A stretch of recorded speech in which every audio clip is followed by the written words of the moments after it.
بسم اللہ الرحمن الرحیم۔ السلام علیکم۔ دیوبند میں مولانا محمد شفیع صاحب رحمۃ اللہ علیہ کے ایک قریبی عزیز دوست اور ساتھی مولانا نعیم دیوبندی رحمۃ اللہ علیہ بڑے ہونہار صاحب علم، عمل اور فاضل دار علوم دیوبند تھے۔ ان کی کم عمر میں ہی صحت خراب ہو گئی تھی اور حالت نازک ہو چلی گئی تھی۔ ان کے نزع کے عالم میں کافی دیر تک شیطان لعین سے مناظرہ ہوتا رہا اور وہ اپنی ایمانی قوت کے ذریعے شیطان کے فریب کا جواب دیتے رہے۔ اس عبرتناک اور حیرت ناک منظر کا خود حضرت مولانا محمد شفیع رحمۃ اللہ علیہ نے اپنی آنکھوں سے مشاہدہ فرمایا اور مرحوم کی وفات کے بعد مولانا محمد مفتی شفیع رحمۃ اللہ علیہ نے النعیم المقیم کے نام سے ایک چھوٹے سے رسالے میں مولانا محمد نعیم کی حالات تحریر فرمائی، اور اس قصے کی تفصیل لکھتے ہوئے حضرت مولانا محمد شفیع رحمۃ اللہ علیہ لکھتے ہیں: عصر کے قریب بار بار متلی ہونے لگی، کتنی فرصت نہ ملتی تھی کہ جس میں نماز ادا کر لے۔ مجھے بلا کر مسئلہ پوچھا کہ میں اس وقت معذوری کے حکم میں داخل ہوں یا نہیں۔ میں نے اطمینان دلایا کہ تم معذور ہو، اسی حالت میں نماز پڑھ سکتے ہو۔ اس وقت تک وہ اسی عالم میں مشاہدہ میں تھے اور ارادہ کیا کہ متلی سے کچھ سکون ہو تو نماز ادا کروں، لیکن اتنی ہی دیر میں دوسرے عالم کا مشاہدہ ہونے لگا۔ بعد نماز مغرب جب اہکر پہنچا تو حاضرین نے بیان کیا کچھ دیر سے حواس میں اختلال ہے اور ہذیان کی باتیں کر رہے ہیں، لیکن جب اہکر داخل ہوا تو اچھی طرح پہچان کر مسرت کا اظہار کیا اور فرمایا کہ میرے سر پر ہاتھ رکھ دو اور دعا پڑھ دو، اور حضرت میاں صاحب سید و مولانا اصغر حسین دامت برکاتہم محدث دارالعلوم دیوبند سے میرا سلام کہہ دیجیے گا۔ اس کے بعد ہی شیطان الرجیم سے مناظرہ ہوا اور تقریباً 1.5 گھنٹے تک اس کا سلسلہ اہکر کی موجودگی میں جاری رہا۔ اس سلسلے میں مجھے خطاب کر کے کہا کہ مردود مجھے عصر کے وقت سے تنگ کر رہا ہے۔ اب معلوم ہوا کہ حاضرین جسے ہذیان سمجھ رہے تھے وہ ہذیان نہیں بلکہ اس مردود کے ساتھ خطاب تھا۔ مرحوم کی ہمشیرہ پاس موجودہ تھی اور دوسرے بہت سے مرد و عورت جو پاس تھے۔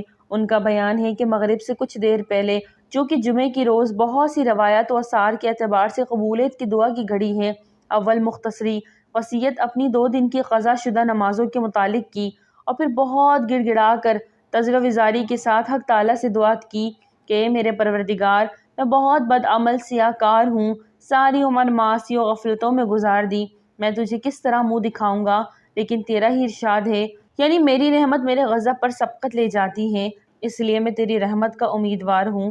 یہ تضرع وزاری کی دعا اس شان سے ہوئی کہ عالم حاضرین پر رقت طاری تھی۔ دعا کا سلسلہ ختم نہ ہوا تھا کہ بآواز بلند کہا کہ میں تیمم کروں گا۔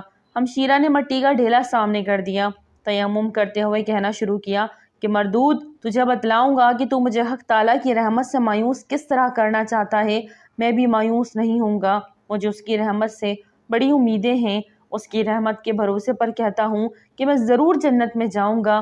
تو ایک موٹی سی کتاب لے کر اس وقت مجھے بہکانے آیا ہے، تجھے اس لیے یہ جرأت ہوئی ہے کہ 17 روز سے مسجد نہیں گیا، مگر میری یہ غیر حاضری خدا کے حکم سے تھی۔ اس کے بعد آیت کریمہ لا الہ الا انت سبحانک انی کنت من الظالمین کے آخر تک پڑھی اور شیطان سے مخاطب ہو کر کہا کہ مردود، تو یہ بھلانا چاہتا ہے اور میں اس کو نہیں بھول سکتا۔ یہ آیت مجھے حضرت میاں صاحب حضرت مولانا اصغر حسین نے بتلائی ہے اور مولوی محمد شفیع نے بتلائی ہے، اور پھر بار بار یہی جملہ پڑھنا شروع کر دیا، کمرہ گونج اٹھا۔ مولانا محمد شفیع رحمۃ اللہ علیہ فرماتے ہیں یہ باتیں میرے پہنچنے سے پہلے ہو چکی تھی، جن کو حاضرین نے اختلال حواس سمجھا تھا، مگر میرے پہنچنے پر مجھے اچھی طرح پہچان کر خوش ہوئے اور دعا کی درخواست کی اور حضرت میاں کو سلام عرض کرنے کی وصیت وغیرہ سے صائب ظاہر ہوا کہ اس وقت بھی اختلال حواس نہ تھا، بلکہ عدو اللہ یعنی ابلیس لعین کو دیکھ کر اس سے مقابلہ کر رہے تھے۔ چنانچہ میرے حاضر ہونے کے بعد مجھ سے کہا یہ مردود مجھے عصر کے وقت سے تنگ کر رہا ہے۔ میں نے لا حول ولا قوت الا باللہ العلی العظیم کی تلقین کی تو بلند آواز میں اس کو پڑھا اور کہا خبیث، اب تجھے بتلاؤں گا کہ تو مجھے کیوں بہکانے آیا ہے۔ لا الہ الا اللہ کہ میرے دل میں گڑا ہوا ہے، اللہ اللہ میری رگ رگ میں بسا ہوا ہے۔ حاضرین میں سے کسی نے لا الہ الا اللہ پڑھا تو اس کو پڑھ کر کہا کہ آگے کیوں نہیں کہتے کہ محمد رسول اللہ۔ منہ سے خون کی کیح جاری تھی اور جب اس سے فرصت ملتی تو کبھی لا الہ الا اللہ محمد رسول اللہ پورا کلمہ بآواز بلند پڑھتے اور کبھی لا حول ولا قوت الا باللہ، اور کبھی لا الہ الا انت سبحانک انی کنت من الظالمین، اور کبھی شیطان سے خطاب کر کے کہتے ہیں اس کو مارو، اس کو مارو۔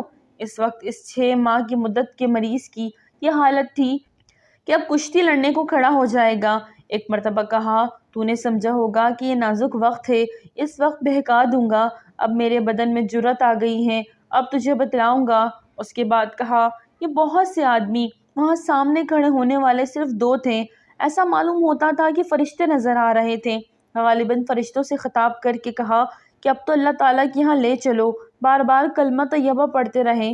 بالآخر 9:30 بجے شب کو اس مسافر آخرت نے اپنی منزل طے کر لی۔ انا للہ و انا الیہ راجعون۔ بے شک اسے کہتے ہیں خاتمہ بالخیر۔ مرتے وقت اپنے اللہ کو یاد کر رہے ہیں، اور جب شیطان بہکانے کی کوشش کر رہا ہے تو اس سے مقابلہ کر رہے ہیں۔ اللہ تعالی ہمیں بھی ایسی ہی ایمان والی موت نصیب عطا فرمائے، آمین۔